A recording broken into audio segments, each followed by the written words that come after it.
Bank প্রতারণা মামলায় শনিবার শহরে ইডির অভিযান। সল্টলেকে এক ব্যবসায়ীর বাড়িতে ইডির অভিযান। অপটিক্যাল ফাইবার ব্যবসায়ীর বাড়িতে অভিযান। ব্যবসা সম্প্রসারিত করার জন্য ব্যাংক থেকে ঋণ নেন ওই ব্যবসায়ী। সেই টাকা অন্য কাজে লাগানো হয়। ব্যাংকের সঙ্গে সমস্ত রকম যোগাযোগ বিচ্ছিন্ন করে দেন তিনি। একটি বেসরকারি ব্যাংক ভিন রাজ্যে অভিযোগ দায়ের করে। সেই মামলার তদন্তে ইডির অভিযান শনিবার।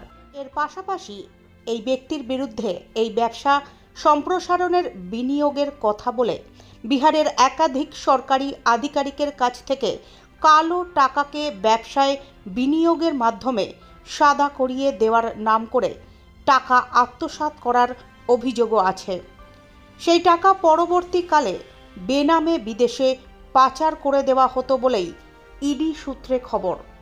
তাই ওই ব্যবসায়ীর বাড়িতে হানা দিয়ে শুরু হয়েছে এই কালো টাকা সাদা করে দেওয়া এবং বিদেশে পাচার করা চক্রের রুট জানার অভিযান। এই ব্যবসায়ীকে এবং তার পরিবারের একাধিক জনকে জিজ্ঞাসাবাদ শুরু করেছেন ইডির আধিকারিকরা। তার একাধিক মোবাইল ফোন বাজেয়াপ্ত করে তাতে তথ্য অনুসন্ধান চালাচ্ছেন ইডি অফিসাররা। কাউকে বাড়ির বাইরে বের হতে দেওয়া হচ্ছে না।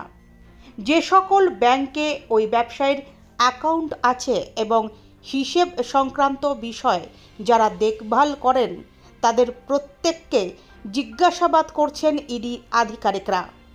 কার কার হয়ে তিনি কালো টাকা সাদা করিয়েছিলেন এবং বিহারের কোন কোন আধিকারিকের টাকা বিদেশে পাচার করেছিলেন এবং হাওলার সঙ্গে তার কিভাবে এই টাকা পাচারের কারবার চলত সবটাই খতিয়ে দেখছেন ইডি আধিকারিকরা।